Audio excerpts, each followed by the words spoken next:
Good day, everybody. This is William Head, your host for Let's Talk About It. We're doing a little off-campus thing today in the heat of Nashville at 101 degrees with Miss Kedra Fipps who is a previous guest on Let's Talk About It. We want to talk to her about her traveling to the big city of Nashville and what she got accomplished here, and hopefully she will come back to see us. Thank you so much for having me. Hello fam. I am super excited to be here in Nashville. Thank you for having me again. You came to town for a specific reason, and having talked to you a little bit about that specific reason, it is very interesting. So tell our listeners your purpose. Well, the purpose was all about business, along with connecting with friends. But the biggest piece was I had an opportunity to do a 2-day, technically 3-day event here at the Grand Hyatt. And the sponsor of this particular event was AAAM, which means the Association of African American Museums. So I ended up flying in with one of my clients, and we had the opportunity to go through a massive amount of breakout sessions looking at the best practices for museums, and to really to understand that it's your story, tell your story, tell the truth of your story, and own that story. The most imposing thing for me in that situation is you talked about how many museums, Black history museums there are, community history museums. Tell us a little bit about the one in Mountain Bayou, your client. One, I'm a native of Mount Bayou and also have the opportunity to represent the Mount Bayou Museum on the marketing side.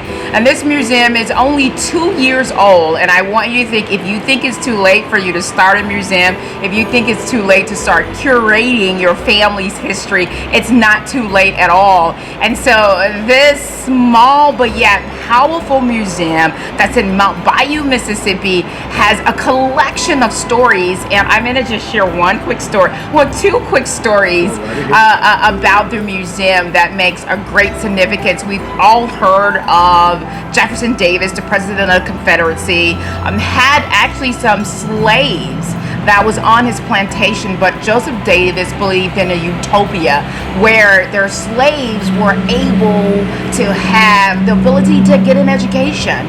And so with that being said, Benjamin Montgomery is a key figure in the role of creating Mount Bayou, which he gave his son a vision, Isaac T. Montgomery, to go and build a city. And right after the war, Benjamin purchased the land of almost $300,000 from Jefferson Davis. The sad part of the story, Jefferson Davis came back and he took the land, but with that being said, Benjamin Montgomery gave his son, said, go and find a place and build a city, and he did. And it met between 2 bayous, and they called it Mount Bayou. That's a great history just by saying that much, along with the Till piece. And when I talk about Emmett Till, we know about the story of Emmett Till, but I think that what is the missing piece of the story is a sanctuary city that Mamie Till Mobley was able to go and to stay right there in Mount Bayou. She had security from Dr. Howard. She had a place to stay, a refuge place to stay right there in Mount Bayou. So all of that information is currently there being housed in that particular museum, along with MGM Studio is making a major contribution to Mount Bayou from the Till film. So you have to get to Mount Bayou. You have to take a tour of that particular museum. Watching the Till story, I was shocked when Mount Bayou, I keep calling it Mound Bayou because that was the way it was introduced to me.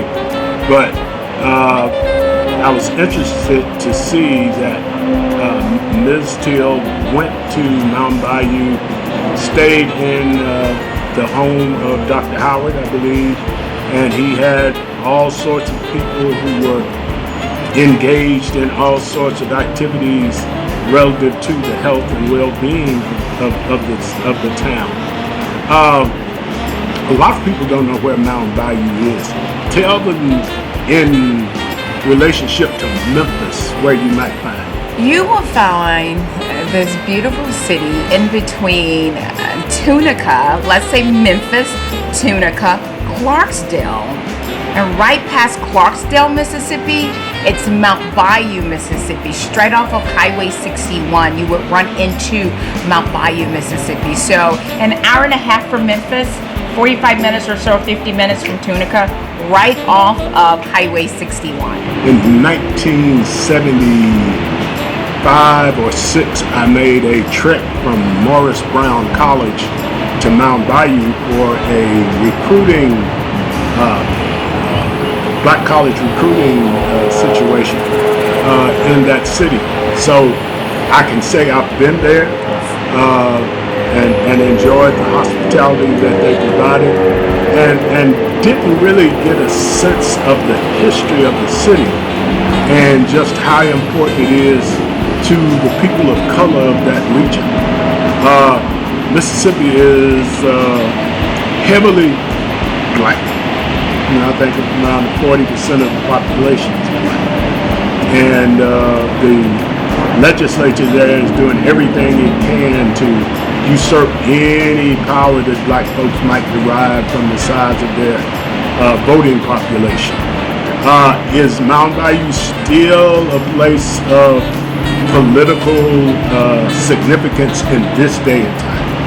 I would say to you, when you look at where Mount Bayou is centered, and I'm going to go back to the history, and currently where we're sitting now, Mount Bayou will be poised to be a name to be reckoned with, because it is still an all-black town.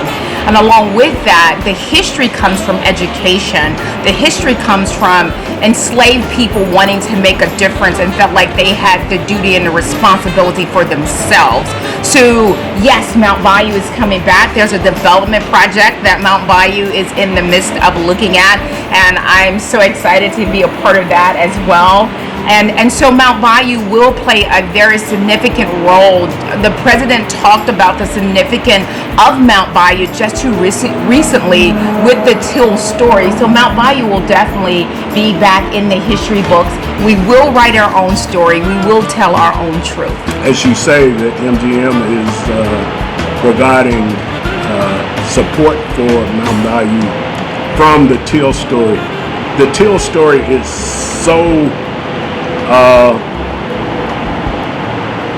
1940-ish. I mean, it seriously gives a real decent look at what life was like for people of color in the South at that time. As you see the future of Mount Bayou, what do you see it becoming that's going to revitalize the city, the culture, the economics of that area? I think Mount Bayou will give the nation, or even our African American community, another facelift, because once you know your history, you know where you are able to go.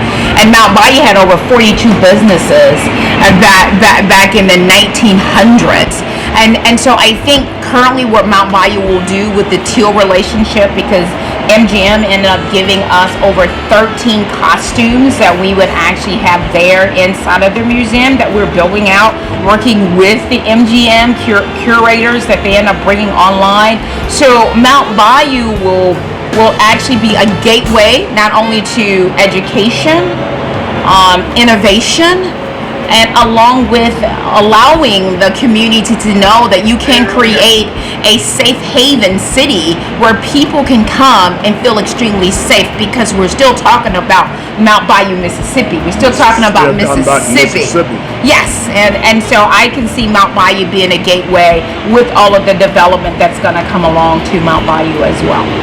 Well, the thing with the rural economy and the need for land for the cultivation and food production, that area of the country is just plush with everything that you need for that. And it may spring up from that. It may spring up from the fact that it's not that far from the largest city in Mississippi and the capital of Arkansas, Memphis. So it is it's in a great spot. The movie gave it a great look for people who say, where? Wow, who've never heard of it. Never heard of it. And I think it's interesting where that's going. On another level, Mound Bayou had a college at one time. Tell us about that. When you look at Mount Bayou and you talk about the education or the institute of the college that was there was actually several schools in Mount Bayou. And what I would like for you to do, because I'm going to give you a link because I don't want to misspeak the names and also the dates in which these colleges and educations, institutions that was created, I want to make sure I give them the just due, because sometimes you can misspeak. But I'm going to make sure that I give you a link under this particular interview so everyone can go see. So yeah, there was colleges. There were also schools that was created outside of the Mount Bayou public schools. There were private schools. They're also in Mount Bayou. So the city was based on education. And so you are exactly right about that, because like 3 different schools is going on in my head, but I want to make sure that I give you the correct information. So right up on this interview, I'll make sure that I send you a link with the exact names and the dates, because that is extremely significant to Mount Bayou, the education component, exactly the reason why you were recruited to come to Mount Bayou on an education tour. So I want to make sure that I don't misspeak, and I'm going to have that link under this video, because you are exactly right. Mississippi in its black population has as strong a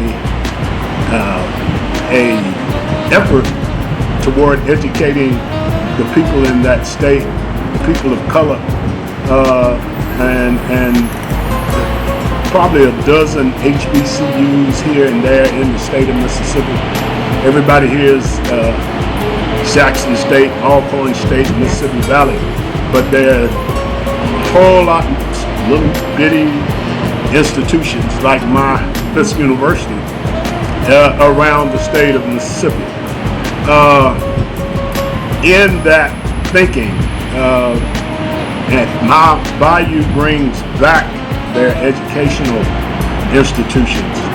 They will join an already robust education community of black folks in Mississippi.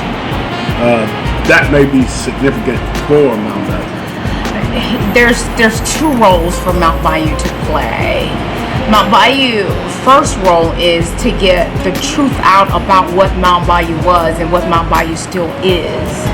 And so you have to uncover the truth about what happened to a great city that had theaters, that had zoos, that had swimming pools, owned their own bank, mind you, along with creating the first HMO. So there's a lot to be said about what Mount Bayou has actually done, and also the history piece and understanding the Great Migration. Over 1 million plus people left the South. But in leaving the South, there was people that was left behind to still carry the torch. And there are people that are still left behind and willing to share the story of Mount Bayou. You talk as a person who has its hometown as a client now. Yes. How does that feel? It is one of the most humbling experiences, because I get to look back over what I've done in less than a year working with them. We've been able to put on 2 major screenings in Mount Bayou. The Promised Land. The Promised Land is a production of, I think it's Red Door out of Jackson, Mississippi, that's telling the story of Mount Bayou. So we had over 200 plus little kids from the elementary to go and watch the Promised Land. That was very near and dear to my heart, right there in Mount Bayou. And then the second major screening, we had over 400 people to come out to watch the Teal movie. MGM brought the Teal movie to Mount Bayou, and that was the last screening that they did before they went nationwide. And Mount Bayou was able to get swag. I'm all about swags. I love t-shirts and hats, so definitely if you have swag, you can send me swag because I love swag. But for that piece, it will always be the ability to create history, and I'm a part of history right there in Mount Bayou, so it's very special and near and dear to me. And thank you for asking that question. In our first encounter on the show, we talked about a book that you had written about your trials and tribulations over the course of your basically adult life. Didn't say much about your childhood, and you've now written another book. What's that? Now, this is where you get the techno babble, and hopefully it's not too technical for the ones that want to read and truly to understand the secrets about marketing. So this book I just actually launched is the 5 underground secrets used by the top 1%ers. Discover how to grow a massive audience in 30 days or less. So I took secrets that I know that are being used by the top 1%ers, and I actually put them inside of a book, and I gave them the blueprint. If they're looking to do the work, we can definitely help them grow their audience. Your books, your clients has given you a good look at the marketing of information and people to a specific community, meaning black folks. And yes, when you spread that out, how that will work for you. Tell us a little bit about that process. I'm going to make it so simple. It's only 3 steps. And if you can master these 3 steps, there's nothing new in marketing, and we've all learned something from the masters in marketing. So I'm going to speak about Dan Kennedy, and here's his approach. It's only 3 steps, and one would be your market. Discover who your target audience truly is. Everyone feels like their business is for everyone, and it's not. So the first is your market. The second is your message. And when I say your message, get in the conversation that your customers already having.